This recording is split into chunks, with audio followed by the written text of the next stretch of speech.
తదుపరి రాశి మకర రాశి. ఈ రాశిలో ఉండేవారికి మే 13 నుంచి మే 19 వరకు గ్రహస్థితులు ఎలా ఉండబోతున్నాయి, ఆ గ్రహాలు ఇచ్చే ఫలితాలు ఏమిటి, వారు ఏ స్థానంలో ఉన్నారు, ఎటువంటి ఫలితాలు ఇస్తున్నారు, అవి వ్యక్తిగతంగా ఉద్యోగపరంగా ఎలాంటి ప్రభావాలు ఎలాంటి ఫలితాలు ఏర్పడతాయి అనే అంశంలో ముందుగా గ్రహస్థితి చూసినట్టయితే శని లగ్నంలో ఉన్నాడు కాబట్టి స్థిరత్వానికి ఢోకా లేదు. ఆర్థిక పరంగా చాలా ఉజ్వలంగా ఉండబోతోంది. ఎటువంటి ఆర్థిక సంబంధిత లోటుపాట్లయితే ఈ సమయంలో కనిపించడం లేదు. అయితే గురువు 5వ స్థానంలో సంచారం చేయడం వల్ల మీ యొక్క నాలెడ్జ్ బాగా డెవలప్ అవుతూ ఉంటుంది. అది మంచి నాలెడ్జే, చెడు నాలెడ్జ్ కాదు. మీ యొక్క ఏదైతే విజ్ఞానం ఉందో ఆ విజ్ఞానము దినదిన ప్రవర్ధమానం అవుతూ ఉంటుంది.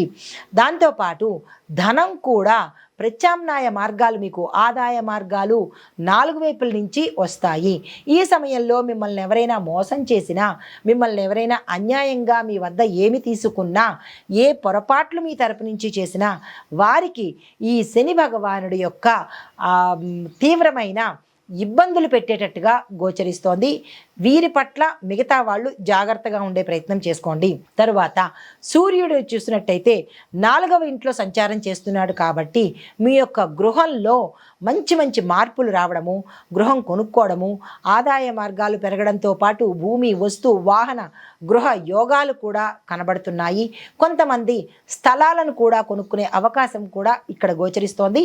దానికి సంబంధించినటువంటి ప్రయత్నాలు తక్షణమే చేసుకోండి.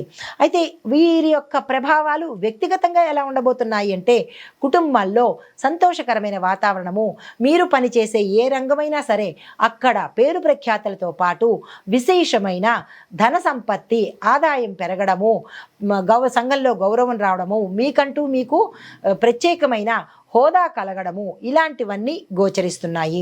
అయితే ఆర్థిక పరంగా చూసుకున్నట్టయితే విశేషమైన ధనాదాయాలు స్థిరంగా ఉండడము, ఆకస్మిక ధనప్రాప్తి కలగడము, ఇలాంటి దేనికి లోటు లేని స్థితి ఇక్కడ ఆర్థిక పరంగా కనబడుతోంది. ఉద్యోగపరంగా చూసుకున్నట్టయితే ఎవరైతే ఉద్యోగాల కోసం ప్రయత్నం చేస్తారో వాళ్ళు సక్సెస్ సాధిస్తారు. గతంలో ఉద్యోగస్తుల్లో ఉద్యోగం చేస్తూ కొనసాగుతున్న వాళ్ళకి విశేషమైన చేంజెస్ కనబడబోతున్నాయి. అయితే ఆరోగ్యపరంగా చూసుకున్నట్టయితే ఎటువంటి అనారోగ్య సూచనలు ఈ వారంలో కనిపించడం లేదు. అయితే పరిహారంగా శనివారం రోజు తులసి చెట్టు చుట్టూ ప్రదక్షిణలు చేసుకోండి. చాలా చిన్న పరిహారం కదా, ఈ పరిహారం తప్పనిసరిగా చేసుకోండి.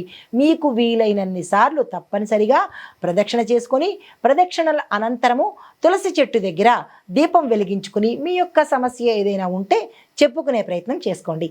ఇది ఈ రాశిలో ఉండేవారికి ఈ వారంలో చెప్పదగిన గోచార రీత్యా ఫలితాలు, పరిహారాలు, సూచనలు.